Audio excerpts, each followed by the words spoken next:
जितना तू तने याद आवेलू बेदर्दी हो बता दो ना काहे अतना सतावेलू भुलाई हम तुहे जितना तू तने याद आवेलू।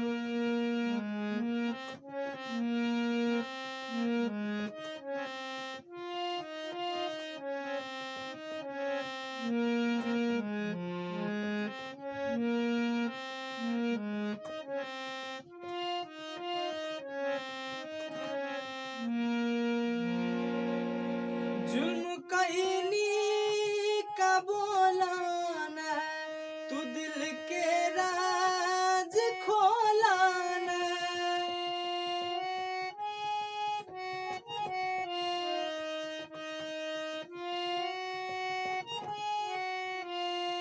हाँ जुल्म कईनी का बोलाना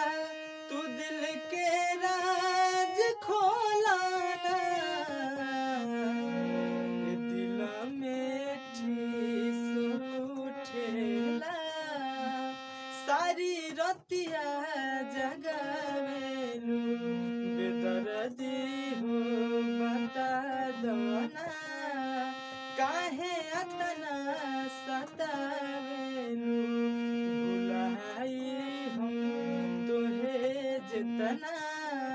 तू तने याद आवेलू।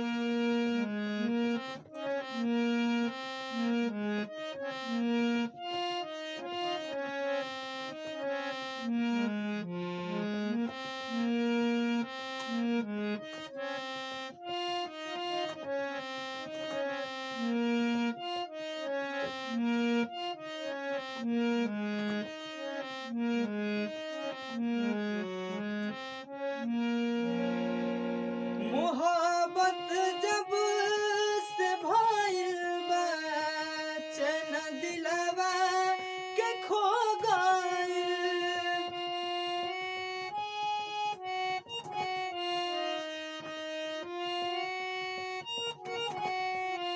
मोहब्बत जब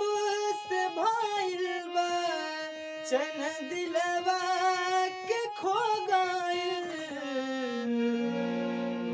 सबर सिंह के रहतो दिन अमृतवा के तू रहतो दिन काहे अतना रोवेलू